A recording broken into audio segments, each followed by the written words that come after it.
예수 보자 이러니 왜 예수 보기로 우리나라의 사하리 주루 아까야고 세마니 누아웨 아까야고 세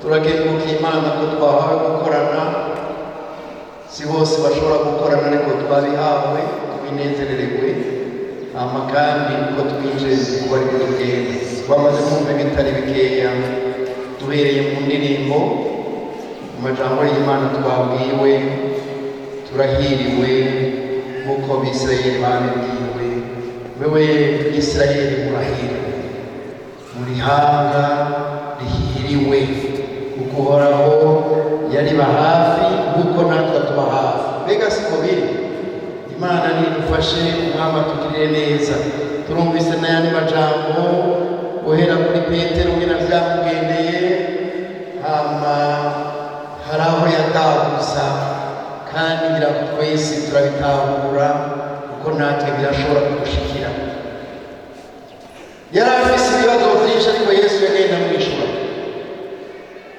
harageze n'ikindi gihe mwumvise ivyo yari yabatumye barabihagarika barasubiye kuroba kandi abandi bamuje inyuma ariko usubiye muri Nangana uroye mu mubiri yari geragezwa bari bashitsemo Yesu yari yababwiye ngo ntaco mwabuze aho nabatuma ntimwabanza no gutekera hari ico mwabuze ntaco twabuze ariko ubu rero yafise ari yatekera ico se kibazo kare nimwabona gutekera ariko mufisa mu mufuko wayo ayatwari no Petero barabaga ngo none ko twahevye vyose twasize vyose tukagukurikira tuzoroke muri mu mubiri ntibyoroha aca yisubira kuroba Imana nidufashe yari mu bagenda bigisha yabasanga kugira ngo yongere abatera intege yuko udahagarika igikorwa yari yabahamagariye byagiye kugenda neza kuko twumvise bamaze kuzuzwa ntego yera uwatariho dushobora kujaniranya tugakora nk'uko n'abandi bose bariko barakora canke abandi umwami nadufashe nicyo gituma dukwiye guhagarara umuntu akegera akikura biriya na biriya kugira ngo bashike kuri iyo ntambwe ahatari mbwemu umuntu arajaniranye igaca bigorana Imana nidufashe reka nongereko amajambo have turangiza gusoma mu cete Pawulo yandikiye Abanyefeso mu gice ca 2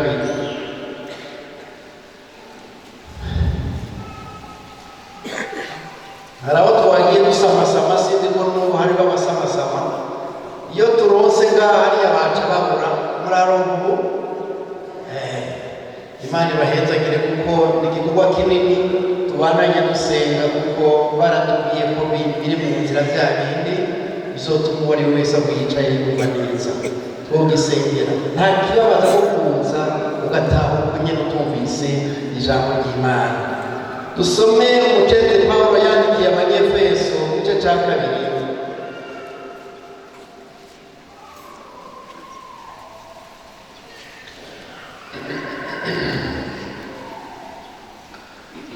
Musome ku murongo wa 10 igice ca 2 ku murongo wa 10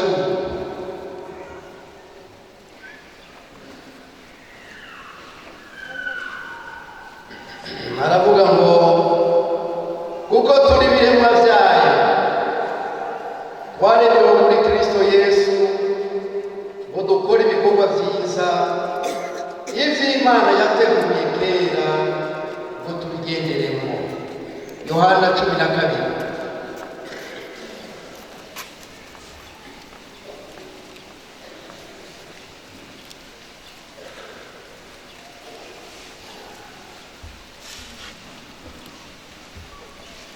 Cumi na kabiri dusome ku murongo wa 26.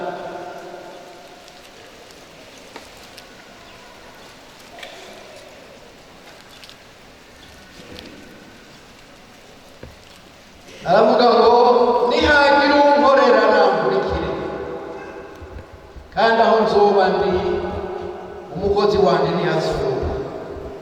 Nihagira unkorera data azokwicuba.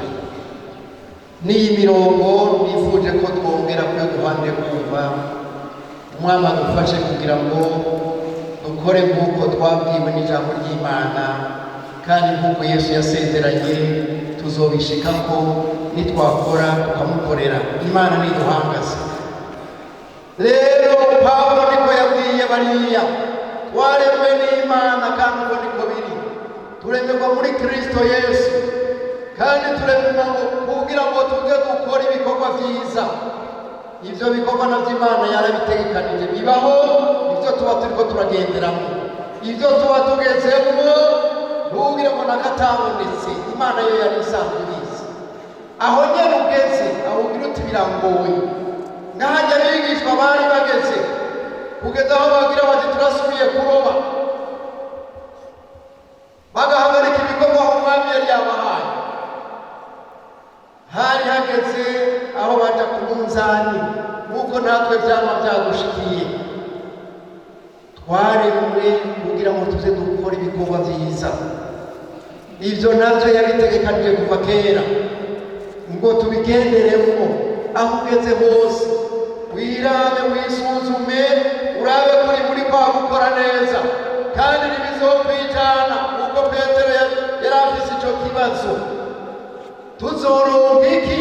Yesu yaciye asezerana ati ugomba kunkorera namurikire, kandi aho nzoba ndi umukozi wanjye ntihazoba. Mbega iyo si mbe bikwiye? Aho nzoba ndi ntihazoba. Imana nayo izociboneraho ngo imuhe icubahiro. Ivyo nivyo dukwiye guharanira. Naho hariho vyinshi biduhamagara bindi, hari ivyo tuziga, kandi ivyo dushobora gushika kuno munsi ejo biratuvako.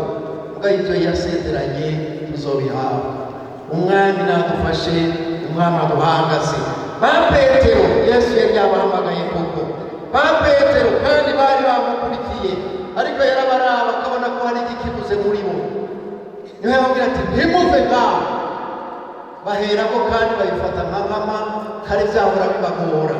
Dusoma ngo basenga bakomeje n'umutima uhuye, n'ijuru rirabibona, kandi baca bari Imana irabagendera mpema basukwako. Kuzangazanga muri bo ntivyasubiriye kuko mpemu yarabajemo. Imana niduhangaze. Yari yababwiye ati witondeye ivyagezwe vyanje muzoba munkunda, kandi nzohava ntasaba data abahe mpemu yera. Namwe nibwira nti we mu gutangura gukora mu mpemu yera yaraje mugumako, kandi mpemu niwe yarasigaye kurongora ngo amujana mu bugaragwa ngo ageragezwe. Ariko abo yegeranije batanguye, murabona yagenda bigisha. Haraho n'imyanimira yari akwiye guca ahera kuri ico nabo nyene, bamaze kumaramaza akabaha mpemu. Ariko habayeho igihe baramarana igihe, nibabwira ati nababonye nimurindire, ntimuve ngaha mudahawe mpemu yera. Niho vyaciye bibagendera neza. Umwami nadufashe, kuko ivyo yariko arabasaba nk'uko data yantumye niko namwe nabatumye. Bishoboye bate iyo mpemu atabamo? Vyari kubagora. Kuko data yantumye niko namwe nabatumye, kugira ngo mushobore gukora neza, mukore nk'uko mushimisha, nuko wonyene mpemu yera atuzako. Abikorinto ba mbere igice ca kabiri, Abikorinto ba kabiri ba mbere mu gice ca kabiri hariho imirongo twobona mbona ko bikenewe kugira ngo tuvyumve. Mu gice ca kabiri dusome ku murongo wa 10.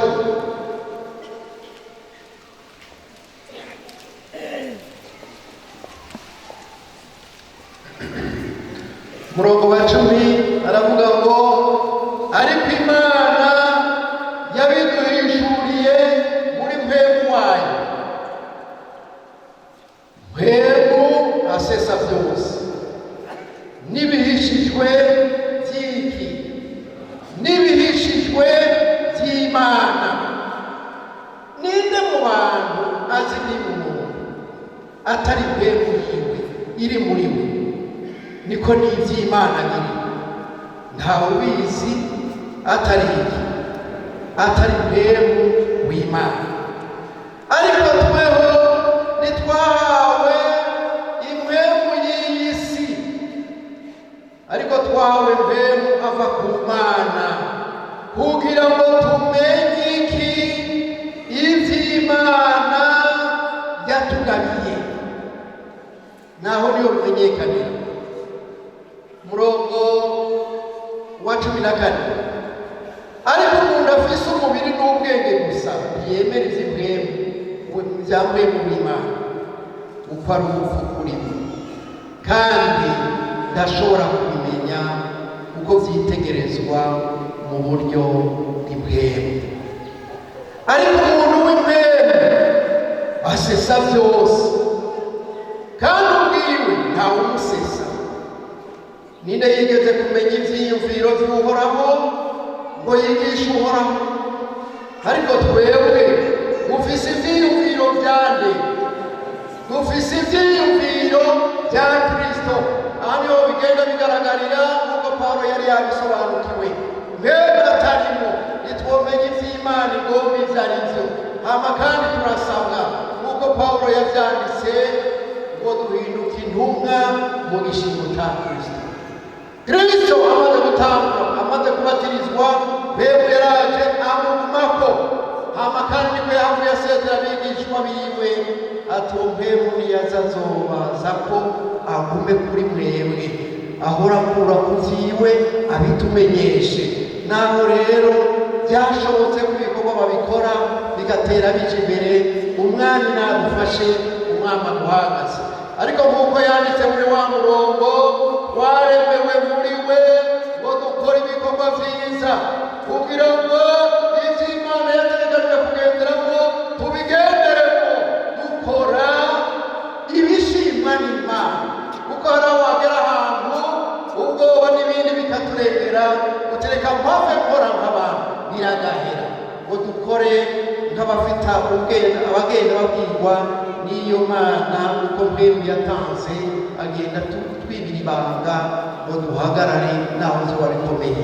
Najya mujya wewe Yesu murahiriwe, turahiriwe ukizirerwe no kugira ngo dutabare. Kwari uko duhagarare nk'abayibonye, umwami nadufashe, umwami aguhagaze. Yamara abigishwa n'ibyabakundiye imbere y'uko bahabwa, natwe nibyo dukundira. Na kera Imana yari abo yagomba gukoresha, yarabashira ku mpemu kugira ngo bashobore gukora ibishimwa n'Imana. Imana niduhagaze. Muribuka Pawulo abigishwa Abisirayeli bavuye muri Egiputa, harageze igihe sebukwe wa Mose aramugendera, amugendera ingene Mose ariko arakora. Ubwa mbere yarahimbaje Imana y'Abisirayeli kuko yabonye ivyo yabakoreye, yumvise ivyo yabakoreye, ingene yabarokoye ikabakura muri Egiputa. Ariko harageze igihe ariko araraba ingene Mose ariko arakora, ivyo ukora sivyo, kuko uriremereza kandi uremereza n'abantu. Toranya abantu. Imana ntiyabigukundira abantu b'abashingantahe, abantu b'abanyakuri, abantu batarya ibiturire, abantu batarya ingurire, b'abashingantahe bagukwiye bagufashe kurongora aba bantu. Niko yamubwiye. Ariko nticabujije naho bari batowe ko mu kindi gihe byayangaye bikagorana, kuko ahatari mpemu iragora nyene koko. Uharura icyo ca 11. Mu gitabo cyo guharura umurongo wa kane uravuga ngo abanyamahanga b'ikivange bari muri bo batangura kwifuza inyama, abisirayeli nabo bongera kurira bati ninde yoduha inyama zo kurya, wibutse ya mafi twarya turi muri Egiputa ataco dutanze, n'amakombore n'amapapaye n'ibindi n'ibindi. Murongo wa 10, nuko Mose yumva abantu bagira gute, yumva abantu barira, umuntu wese n'abandi bato, umuntu wese n'abamwe bato ngo barongore igihumbi, barongora amajana, barongore 50, barongore 10. Umuntu wese arirana n'ab'inzu yiwe, baririra mu miryango y'amahema yabo. Uburake bw'Uhoraho buraziriringa na Mose n'abarabara. Hariya hepfo ku murongo wa 13, 12, abwira Imana, mbega nije nasabye inda y'aba bantu bose, nije nabavyaye kubarira ngo ninda bakikiremo, mugikiriza nk'uko umugabo akikira umwana wa yonka, ngo ndabajane mu gihugu warahiye basokuza kuzokibaha, nkurehe inyama zo kugaburira aba bantu bose bo ko bandirira imbere, ngo nindabaha inyama barye. Erega sinshobora guterura aba bantu bose jenyene uko bamvuna, hakungeza utyo inda n'upfu munyica, nambagiriwe akagomba imbere yabo kugira ngo noye gupfa nibonye. Hakungeza utyo sinshobora kubaterura jenyene, ba bantu yatora bari hehe, abategerezwa kuba mufasha kurongora abo bantu, iyo bikomeye nabo nyene byarabakomereye.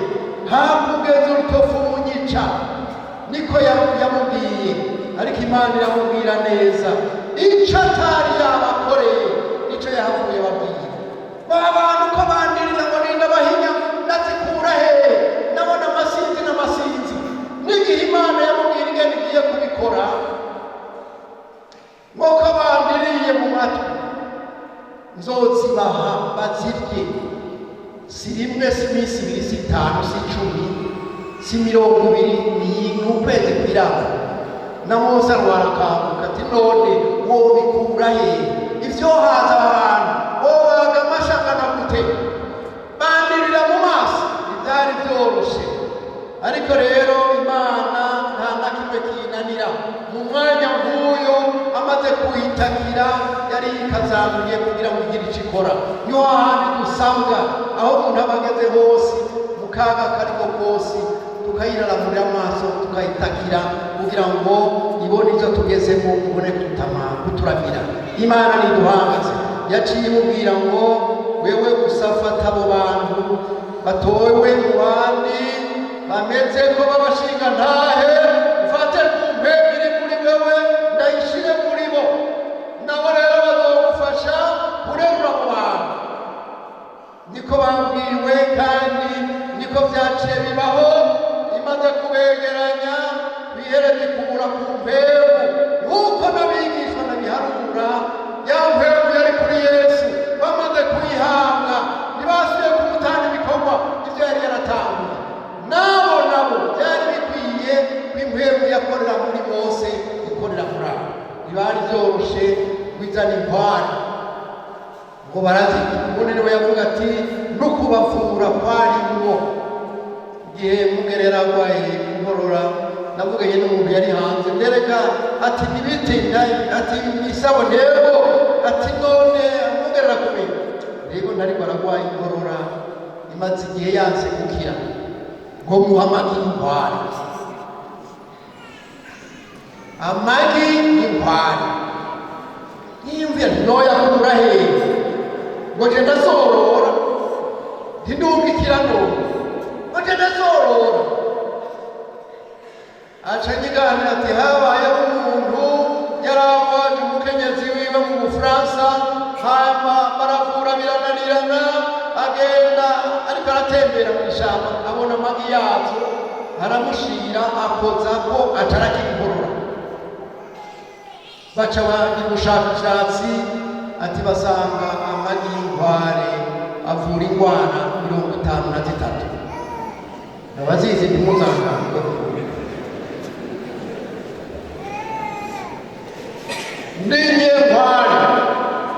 N'inyenkware munyagihe ndabitangaza mu ishengero ntibavuze ngo amagi y'inkware bakozako. None izina niryo muntu wa nyenkware. Ngende mundosi izo nkware canke amagi yazo. Kandi nga barazirose, barazindungikiye, ariko umwungere ntiyari hafi, yagarutse twihenze kuzibika, kuyabika nyamagi tuyashira muri firigo atarabura. Uwo nawe yari yaratubwiye, yari yagira ati genda cengera ubushakashatsi, ati niga naraba kubera ko Imana yahaye inkware abo b'Isirayeli, ati harimo no kubavura. Imana rero ntacipfa kugira gusa ibibona kimwe n'ikindi kakibona. Imana rero nidufashe, umwami naguhagaze. Mose aremerewe, Imana iretekana gutabara, ndakuronse inyama, ndabaronse inyama kuko bariko barazisaba. Umwami naguhagaze, bamurira mu matwi ivyari vyose. Ariko babandi batorwa bari bakwiye guhagarara, bahagaze byari kugenda neza, bakamama. Mose yamama ari wenyene, ntivyoroha. Nibutse igihe kimwe turi ngaha kw'ishuri, hama habaho amagreve, abanyeshuri bakagumuka, igihe kimwe bagomba inyama. Umuzungu apakurura inyama imeze mu bikopo, ngo barabe mu mashiga basanga batetse ubuyi. Nawo kuwa gatandatu batariye umutsima byarabagora, nayo ahandi ngo boca bagira greve. Ngo barababona hari ubuyi bwonyene, baca begeranya muzungu bati mbega izi nyama nizandike? Nawe oya nizumwakuza. Nabo baramwongorera barivuga bukebwe ngo nizandike. Agashaza ubwo akagira ngo biraheze. Kwihereza ngo twinjire mu ishuri aho gufungurira, twe ntabwo twaba tuzi ivyo bandemwo, tubona barabana ibisure bifashe ngo bose natwe turimo abakristo. Mweje tugira gute? Tukicira ko bodusimiramo, turabona abazungu baramurikanga bararya kuri nyabuyi ngo buraryoshe, nayo umunyeshuri bitahaza ivyo mubwira ngo biraryoshe ari cyo bimubwira.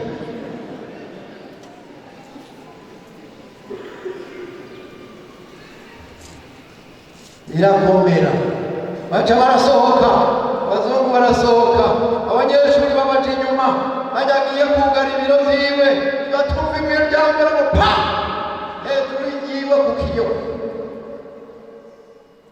Uti karabaye. Hariho n'umwe muri abo n'ubundi yagize ngo umunyabyaha wino nicyo kimwe n'uw'i Burayi. Hariho utumvikana n'uwo mu ekonomi, akaca yunama akaja mu banyeshuri mu mpaka abaha inyama, gushika muhiri w'abaha inyama. Ega baciye barambura iwe, batangura gutera amabuye, imodoka baratera amabuye, idirisha bararitera.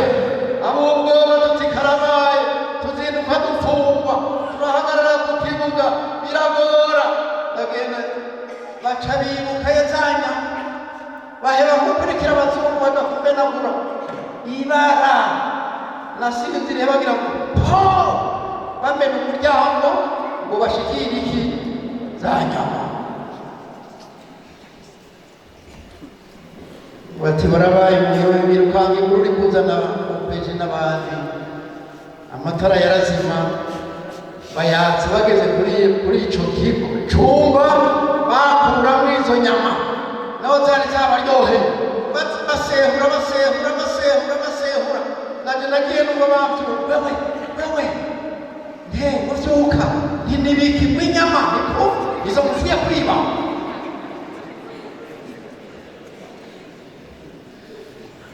birakomera bamwe baciye bafatwa ngaho amatara yatse amasahani bari bazanye barunda ngaho barirako yatse bagiye kuyata mu matwarete niho zatanguye kumeranira nabi ayo matwarete kuko yaciye atsiba amasahani yaya gusa twahora tuyarira kuko nyene umwaka ukurikira wayarira ko wayarishe awa babanje gusubira kuyarira niho rero twari tubigaye bagakorana n'aba bantu biragoye hariho ikorera muri bo dukwiye kumenya natwe abo turi hariho ukwiye gukorera muri twebwe tumworoheye umwanya tugezemo aza rero we no kugira ngo agire gute adutabara harageze igihe greve yanyuma turarahira bati ubu rero muza guhora muhwata ibijumbu ibiraya n'ibindi bose barumvikana wange tugire greve abanyeshuri abiwacu natwe turinyegeza tugira akanama duhwate ibitego twatambuye ku ishuri iwacu none wange guhwata uwo mugabo reka tubaze abayoshwa ngo abayoshwa muvuga iki hariho witwa Joswe aherutse kwita Imana ugenda wata baca barahwanga barumva ko bitaza gushoboka ega ntibyashobotse twari indwi tora umurongo bagira bati guhwata utonda umurongo ishuri yose iki imbere y'amashuri baca imbere y'ibirasi basemerera icyarimwe abayoshwa baramenje bukeye bose baciye baja guhwata tuti sawa reka tuyicishe ntawe uzokwirukanwa duhagaze reka zarariwe no kugira ngo dutabare muri izo nyene bikomeye umwami nadufashe umwami aguhagaze ibintu birengutse Pawulo avuga ati ibyo nyene uri kuracamo hajya Imana yari ibizi kutubishikamo hagarara rero mubayimo nayo rero ibonereho gukora turi hanga rihiriwe ubwo hari aho tuvyibagirwa tugasanga twegeranye n'abanyamahanga nk'uko abisirayeli byababayeko bikabagora ariko duhagaze neza iraraba iri mu ruhande n'abamuririmbyi imbere ari murongo yavuze ngo akanya kose amuza kwicisha ariko arakuraba muhagarare muhiteka agira ati ndafise hariya na hariya abariko bamvugira kuko yavuze ngo ndabatumye kuko data yatumye umwami nadufashe Imana niguhagaze naratambaye kandi abo rero arongoye abandi Imana bashaka impemu yayo yari muri bose ariko harageze ibindi bihe Imana iri kwiraraba iryo hanga rya Bisirayeli rimwe rivuga ngo rirahiriwe murabe muri Yesaya Imana iri kwirabavuga ko ibibabaje kuko basamaye nk'uko natwebwe dushobora kwibagirwa tugasamara ariko umwami naduhagaze naho twumvise babwiwe kurya kandi habaho ibihe bikibagiranwa bagakurikira abanyamahanga bagakurikira ivy'imburakimazi kandi baraba ikimazi muri Yesaya wa igice ca mbere umurongo wa kabiri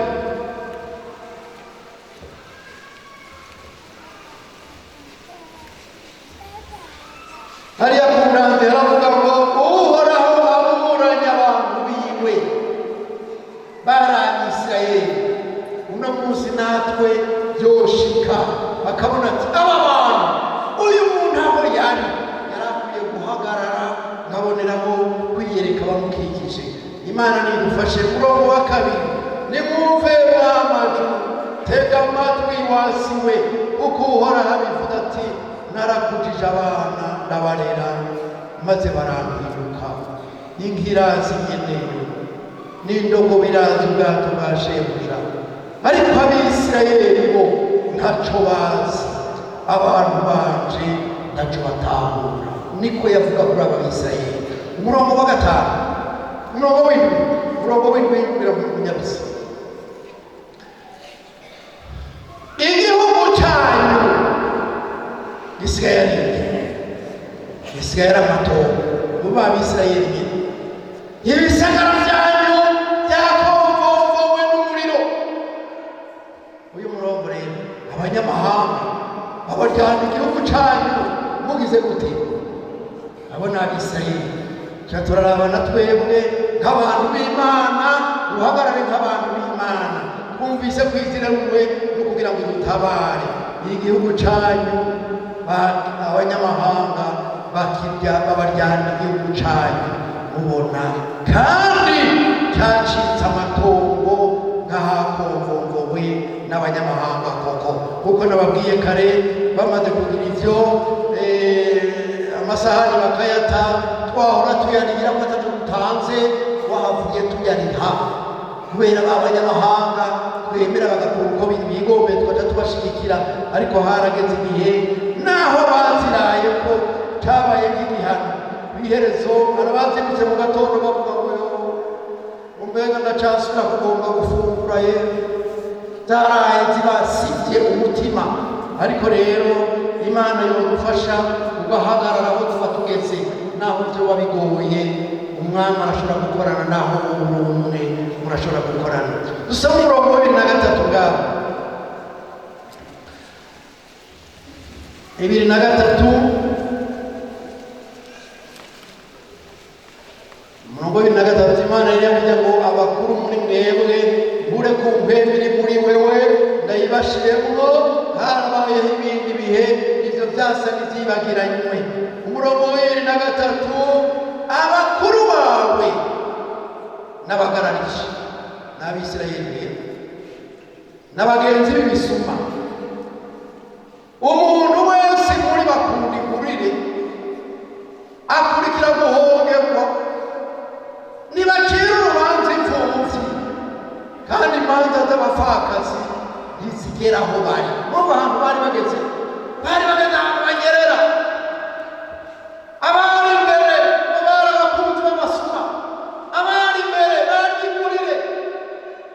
Niho rero yabibagaragariza, mwebwe abanyamahanga, kubera iki basigaye baryana igihugu? Nuko muri mwebwe nta kwere yari kibabonana. Kuko rero natwe twamaze kwakira kugendera ijambo ry'Imana, kuhagarara nk'abazi Imana, tugakora nk'abagira bati aho ijisho inyonga zayo zirambona, kandi bikomeye izirerwe kugira ngo bidutabare. Muri abo rero ngaha ikibabaje, abari imbere hari n'igihe usanga n'abaherezi baba bakora nabi. Muri ubwo buryo rero umwami natwe nadufashe igihe cacu natwe. Isirayeli Imana yari yabavuze ko ngo ni ihanga ryayo. Abo Bisirayeli yabavuga ko ubakoze ko abakoze mu ngororero ry'ijisho ryanje. Abisirayeli bavuga ngo nzobaheka murinde musesinde. Ariko hano yababazwa n'ingene bibagirwa, bagasubira mu vyabo bigoye, bagasaba ibigirwamana bitafashije bene vyo ngo bibatabare. Natwe twuhagabira tugahagarara aho ugeze hose, umwanya ugezemo, imbere y'ibibazo ibyo byose.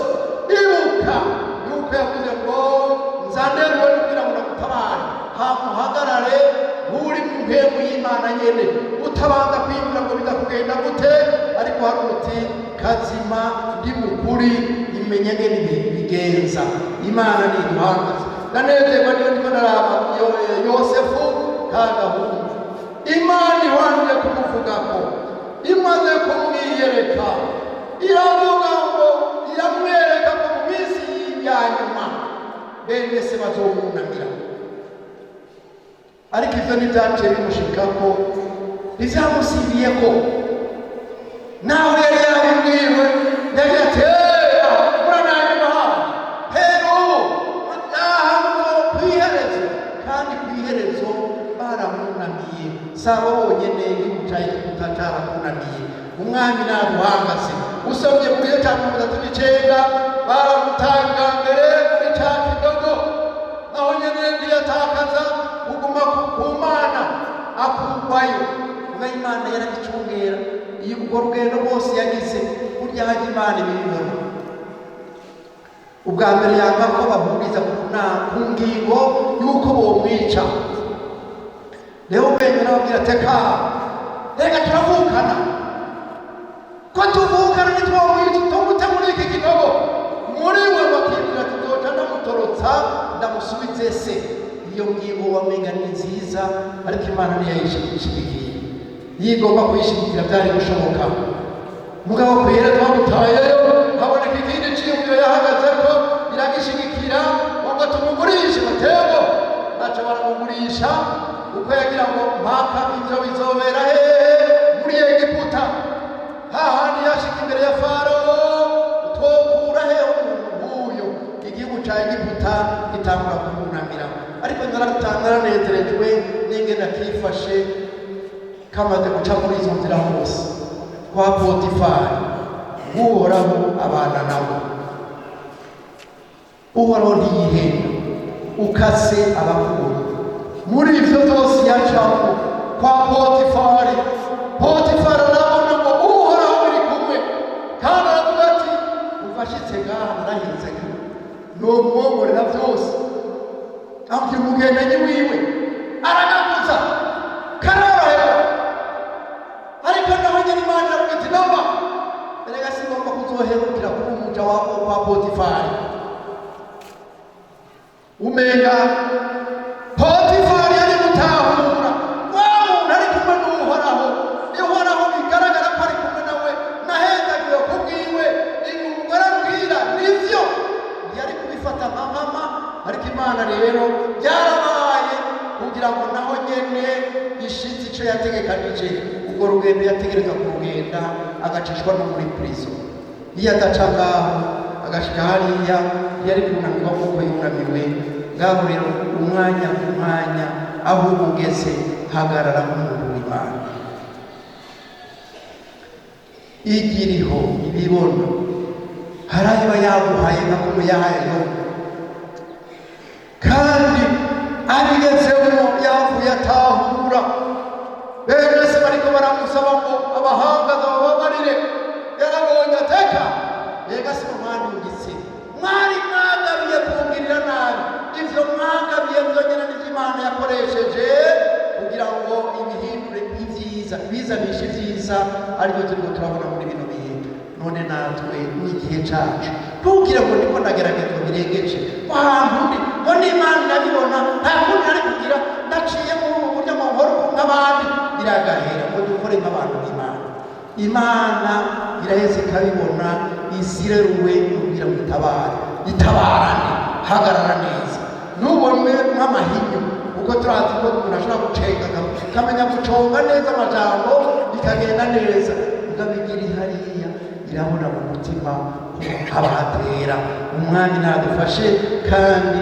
aduhangaze usabira abari bo bose kugira ngo nk'uko turi witwa abantu b'Imana aho tugeze bigaragare naho vyoba bikomeye harabahabwa ibikorwa bikomeye menya ngene wahagarara umenye uti n'igihe canje nanje kugira ngo nseruke ubumote bwa Kristo bugaragare bwumvikane kuri jewe aho mberereye hari aho korera ntoshikayo hakorere wewe nyine hari ico tumenye tuti naka ntihari wewe wabizi uhamvya ndohamvya ikorereko hamwami bimenyekane ko ari ku ruhande rwawe kandi harageze igihe kimwe umwami aragira ibibazo nicagiye ngo yafata ibintu vy'imbobo vyavuye mu rusengero i Yerusalemu batangura ko babinyweramwo ibiboneza n'ibindi atabona urwandiko igikombe c'ukuboko candika umwami arahinda umushitsi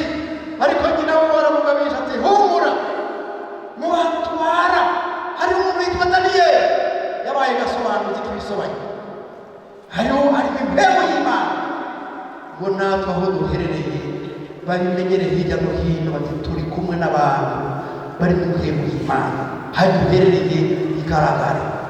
Ati ntacyo naho bigoye kwegera wa muntu ari impemu y'Imana, twumvirize ibimuvamo nawe ko hari icyo Imana iba yamuhishuye. Uwo niko yabwiwe kandi byavuye bikemurwa. None rero natwe igihe cacu cyo kumuvuga aho duherereye, aho uherereye, ivyo impemu ntibisigare ntibigume mu rusengero gusa, hariya mu myanya yacu, mu bikorwa bya misi yose, umuntu ahagarare hahandi bavuga bati barya n'abantu b'Imana bigeze kugahana bakuru. Si kera uno yaraduhamagaye aravuga ati jewe ishengero rya Pentekote mu Burundi ndaryemera ngomba rirangure neza norijamo, nagirijwe n'abantu babiri naka na naka. Ati kuko ubona haka no muri ibyo bikorwa tuba turimo iceriwe kirera icirabura kirirabura ngo tugende kuko twigishijwe. Ikitutandukanya n'ibi nicyo coba kiduhombeje cane, ariko nitwari gumako tuzomwibutsa ararikorera ko umwami naza ahagaze. Ariko uwo aho uhagaze bigaragare ko umuntu w'Imana, bigaragare kugira ngo naka nabona naho atakubona umaze rero no kugira ngo gutabare. Abonye uriko urakata n'ibindi ntibimuhimbara, kandi twumvise ngo nitwamukorera azotwishira, ahari niho tuzobana. Kandi Imana rero izoje iduha icubahiro, uharanire ico cubahiro, oye gufata bijya na bino. Ariko wamara amazi kandi burya iratuzi. Pawulo yavuze ngo twafanye na Kristo, Kristo niwe yaragupfiriye, yapfiriye bose. Icatumye apfira bose ngo kwari kugira ngo abariho tubeho tutinezereza, ariko tumunezereza. Umunsi urizi nazoheza twerekana twebwe abantu hama, kandi ivyakera bikwiye kurengana, aho uri ubumote bwa Kristo bukumvikana, atari uko twoba turabahombe. Imana nidufashe yabeho uwibagiranwa. Uraze ngene bari bapanzwe guhera muri bariya abarongora igihumbi no kumanuka gushika kuri bariya.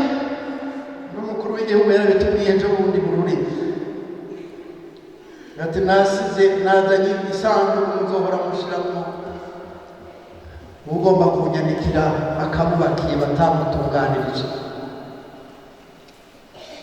kandi nzozana igufuri mugare rafu babindwana. Umugabo babishikiye nzobaza guverineri, ibi murabizi, guverineri mustanteri ibi nawe urabizi, mustanteri shefu zone n'abandi. Ati rero uko ice yoroha mugabo, ati mustanteri niyo kwakira abo bantu bose ngo bantu batonze kuri we akorana n'abariya bandi. Ati byomuvuna nuko na Mose byagira bimuvuniye atabasebukwe, niko yavuga. Imana nidufashe. Iyo sanduku twaragiye kwa guverineri umunsi umwe, nja mbona nihiri nereka Musenyeri yasanduka mukuru w'igihugu yarayizanye. Guverineri yari yaduherekeje aregera gukandika wahazoba bica birimo ivyo banyandi bamwandikiye. Gutyo rero umwami nadufashe, Imana niduhangaze uko bipanze guhera hasi kuduga ari sawa, ukoroherwa kandi tubeho dusengera uwo ari we wese aho yaba yashizwe kugira ngo ahagarare. Kuko abo bavutwe ngo ndabona ishengero rya Pentekote iyo ndaje naka na naka, nibo kumure bari begeranye natwe ngo aho uhagararaye, hadi ugeze, hadi ukorera, raba utungane umwami aruhakorera yiyereke bariya na bariya. Imana nidufashe, umwami naduhangaze muri bino bihe, twongere tuje imbere, tutahure yuko igikorwa cagutse si cabamwe n'abari bo bose. Kandi umwami abonye uko biri, abonye ko hirya no hino abakiriye babigendera mwebwe bitatu zimana, izimye bica bigora, ariko byari bikwiye ko uwo ari wese yegera, hama kandi kugendeshwa n'uwo mpemu ikigaragaza hariya mu bikorwa bya misi yose n'ahandi hose turi, bati mukuri n'abantu b'Imana. kandi umenya uti n'ibyinyegeje irabimenya bikagaragara. Murazi iyo umuntu agezeho hafi y'urupfu ubona uti nta kundi ngiye gupfa, ntacyo tokora, ntacyo wahisha, ubona uti hako nta mvuko biriya byari byinyegeje umuntu arabizura bikagaruka. hariya bigeze kutwiganira n'abantu babiri bagize ikibazo barabona ko begereye urupfu, yari umugore n'umugabo, babona ibizinu, nabona ibizinu, bakamenya bati tubirye bino bizinu. Mugabo bakamenya bati hariho ibyica, hariho ibitica ngo ni ibyica. Mugabo baravugana bati ngo tubihe ku imbwa ibanza irye bimwe, nitapfa tujye tubirya izoba bitica. Barayiha irabirya byose, irarya ikibiramangira irakomera. Baca babirengera ko nabo bati bivyica, barabirya, abandi kubirya. Haza kandi kaza kari atewe, mbega murazi n'amakuru bateka yamwe yapfuye, yamwe yapfuye. Nabo barwanije none barabaca baburuka, bareza amaso, barasubira muri nampana. Umugabo ati madamu nukuri tudapfuye, undi ati turapfuye karabaye. Ati madamu nagomba nature umbabarire, hariho ibyaha nakoze, umbabarire madamu, nta kundi narakubabaje, mugabo umbabarire kenda mw'ijuru hasi ninapfa.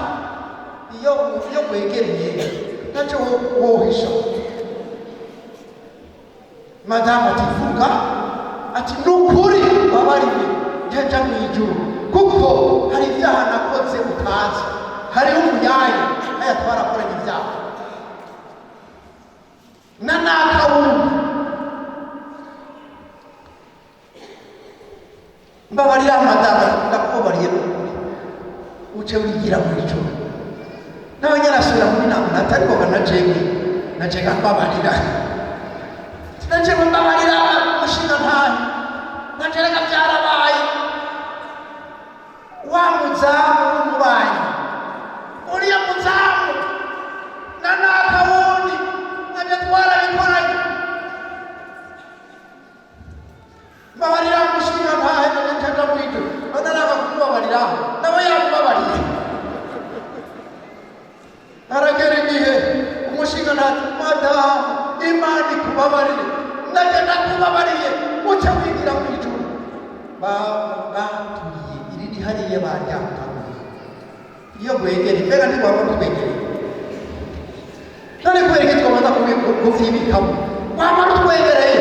Haragera igihe kakana karagaruka, atewe bate atega twamenye icishe yambwa, ataho ngo wayigonze kandi yafashwe.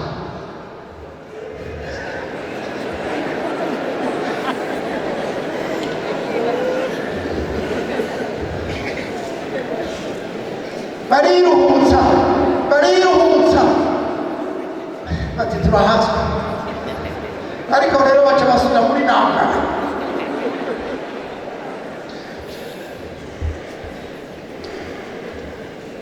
Nyamugabo bavuga bihambaza atari dusubire muri nampana. Madamu wamuzamu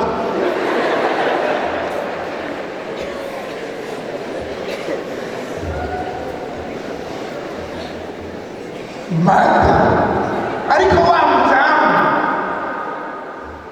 mbega iyo batafise ibyo gukoma nawe nyene kumukirana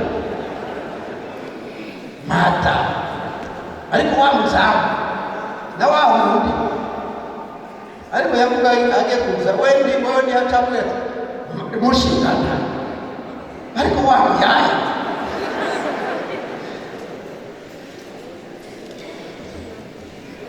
Izo babivugishwa n'iki ko babonye umenga muregereye, mbega ntitugendana.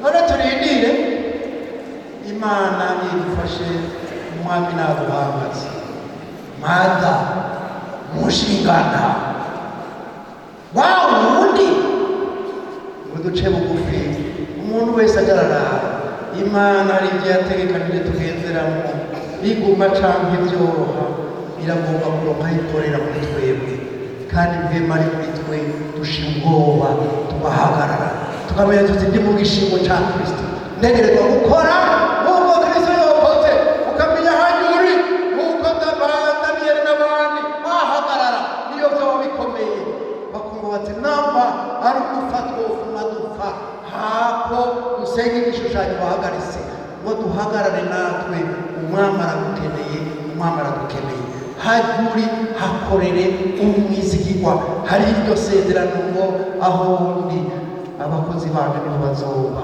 nzobishimira haba Imana nayibonereho kubahezagira binyugera mu ngoye ibinore no bivamo nte Imana yo mwinjurira bizi wategeka kubicamo ariko ibirindiye ngo naho nivyo navyo bigumye uhagarare nguri mw'Imana nyene nguri mw'impemu ca bugufi muyisiguze hama muri ubwo buryo igugutebe tuguhagarara naho vyoba bikomeye ureke kuraba ivyo bikomeye n'uwundi mwana abwira se bari yabatembereje arabatembereza mu modoka haragera igihe arababwira ati nimutahe rero biravuga ko karamaze bantu barumuka mu modoka burutse bagabona ku mubanyi ku muryango w'umubanyi hicaye ibibwa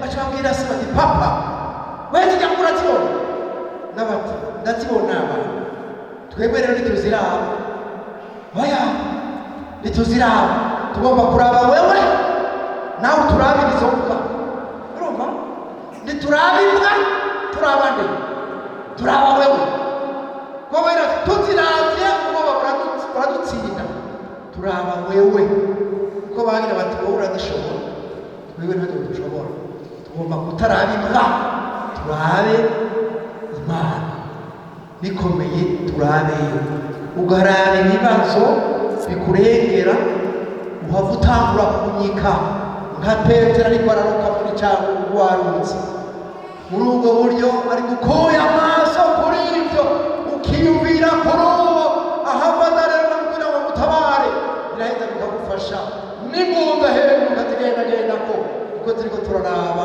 uwo nyene kandi afise ububasha unahawe ububasha mu ijuru no mu isi nuko nimugende Imana nidufashe umwami aduhagaze kura amaso kuri bijya biteye ubwoba raba uwo nyene biti Imana ayivyo urabibona bijya urabibonaga Mana rega ibi bibona iba yiteguye kugira ngo ikubahirize ushobore kurengana reka kwikura kw'amaso hama kandi ugira uti Imana turi kumwe urembe abana barahereza ko umwana umwe nyene imbwa iramukuga rwose kw'iherezo saranga rirukanga aragaterura agashira mu kwaha agashize mu kwaha kaca karayiraba yamuga yacihora kuko se arebuze haca karayikomanga bashubira shubira mbega irashubira ntirashubira bisubira kishikiye uyishobora ngo rero natwe tumenye iyo Mana twige kuyitahura hanyuma irakubona none uri kuhaca gute ivyo ugezemo irabibona yari aho yaratekanije ko iyo ndebe icamo yice mu mugororotsi nawe yo gusanga muri izo nyene Yesu atakujana biba bikwiye ariko igihambaye ifate nk'umuntu ari mw'Imana bityo rero tuzobona dushobora kuja imbere kandi umwami nawe yikazambe kugira ngo atugirire neza turangize n'indirimbo ariko umuntu wese wiyubare ivy'imwemu si ivyo mw'ishengero gusa hajya ukorera hagarara bakwamure kw'ikintu bawumve ko uvuga ibiryoshe na Yesu mpemu yera amaze kumuda niko tubona batambuye kuvuga i Galilaya ni Nazareti ngo bariko baramwumviriza ngo yo bavuga amajambo aryoshe avuga ibiri tugende tumwigirako, tumukurikire, tumukurikira no gukora nk'uko yakora, kandi ngo nabwo mpembe yari muri we katima tumwemere ngo natwe kumuhabwa, ngo dukore nk'uko yokoze muri uwo mwanya. Imana ibaheze. Turirimbe 60. Hama turahawe nitubona byasuye kubagora ngo bananire. Bari basigaye bavugishwa, bari basigaye baje imbere bikagaragara, ibiteye ubwoba ntibyabuze kuboneka, ariko imbere muri bo barahagaze. Nicyo natwe twigukwiriye kugira ngo dushobore guhagarara. Umwami nadufashe, Imana iduhagaze. 61 turirimba ijya ndirimbo, turiko turaririmba tubahaye kaze, wumva ati hari ico isigaje, hari ico ukwiye gukura n'umwanya wiwe. Twoye guharura ngo tuzobivuga uruviro ningo birahita umuntu n'ikindi kiramuhitana. Nuno munsi ariho abigora, ariko muri bino bihe tumenye yuko Imana yicaye ku ntebe y'imbabazi kandi yifuza ko uza mukiyuzuza nayo. Birya yagutsinzira neza, birya bikunanira, aho yiseruye, aho ugaragaje ko umwana w'Imana, hanyuma utangura guhesha umwami arababara, kandi yaba yikazamuye kugira ngo aze kukuramira muri ibyo ugezemo. 61 tujye turangiza no gusenga kandi no gusengera abifuza kwemera muri ibi bihe. Umwami n'abaheza bemara kubw'imitima y'aba bantu bawe bose, kugira ngo abongere intege, kugira ngo uko iminsi yacu izongana, iminsi dushigaje uzongera uduha intege, wemwe azoduha inkomezi. Yesu nawe atuje imbere. Turabizi ngo umubiri utari mwebwemo ngo upfuye, amen, ariko ari mwebwemo usubira kugira inkomezi. N'abaganga iyo umuntu aheze intege harabagira ngo inge bamwongerereze impwemu akomeze kuba.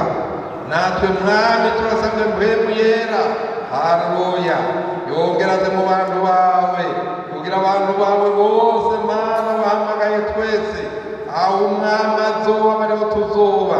Hanyuma rero bije bituma iminsi yacu, amen, uko iminsi yacu izongana aba ariko inkomezi zacu zizongana. Tuzovuga nka Yosu, nka Kalebu, ati igihe Mose yanumara mbese imyaka 40 none mfite nani mwitana, ariko inkomezi nari mfise n'ubu nizo ngifise. Amen, haleluya. Tuzomera nka Mose yavuze ngo yamaze imyaka 102 ngo ari kwahera, ngo agenda gifise inkomezi nka za zindi zose atararaba n'ibyinshi. Uraduha inkomezi Imana, mwabe ngo none mupfa kugenda nta n'ibyago mutinya toyaye, urabona batuzigama. Mwema azoduha inkomezi, Yesu nawe azotuje imbere. Turasabye inkomezi Imana, twumvise wahaye Petero inkomezi aranesha, nawe urabigenda bimunesha byose. Zoduhe natwe inkomezi, rekura inkomezi mu ishengero ryawe. Haleluya. Twumvise Petero paravuga kwa Korneliyo, bose baciye bavugishwa na mpwemu yera. Kuri Pentekote bose mpwemu araza, bose buzuba mpwemu yera. Amen. Muri Efeso Pawulo abarambitse ku biganza, bose buzuba mpwemu yera. Haleluya. None wewe yavuze ngo mu minsi yerezo uzosuka mpwemu yera ku bari n'umubiri bose, bose. Haleluya. Bamwe abakobwa twavugishwa na Imana, abatama bacu babona ibyo beretswe, abandi bo barota inzozi, byose biteraniriza hamwe kubaka igikorwa cawe, kugira ishengero ry'Imana. Inkomezi zatanguranye tuzorinde dusozera uko iminsi yacu izongana, aba ariko inkomezi zacu zizongana, ngo tuzoronka inkomezi. Mpwemu yera niyatuza, suka mpwemu yera Mana ngo wasezeraniye Yoweli, zosuka mpwemu yera ku bari n'umubiri bose. Urakoze mu izina rya Yesu. Nuko dusengera abarwayi, abafise imisozi, bumva ko twovyereka Imana, tuhaguruke mu kwizera nk'uko tubisezeranirwa. Mose yabwiwe ngo aho muzoba mukoraniye izina ryanjye mukaryibukira, nzohabasanga n'abahezagira. Na Yesu kandi yavuze ngo 2 3 bakoranye mu izina ryanje aba ariho. Ariho rero kugira ngo duhezagire. twizere umwami atugire neza.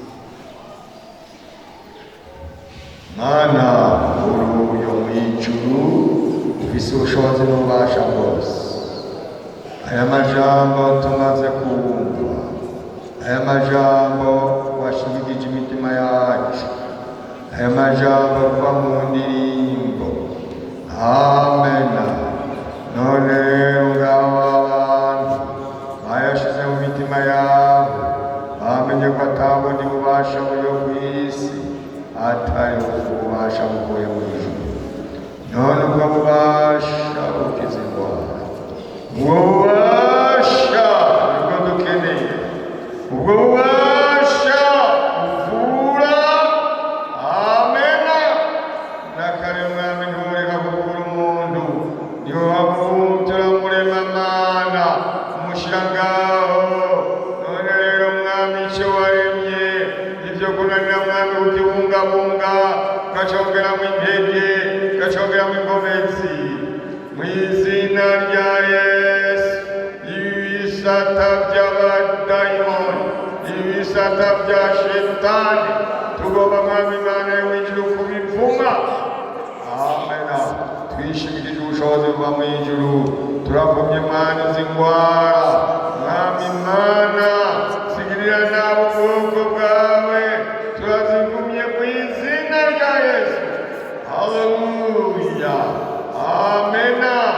Mwami Yesu, abantu mwami Mana yo mw'ijuru barwaye barwaje, abantu mwami Mana yo mw'ijuru atakintu icyo bafasha atari wewe, turaguhamagaye wa Mana ukora ibitangaza n'ibimenyetso.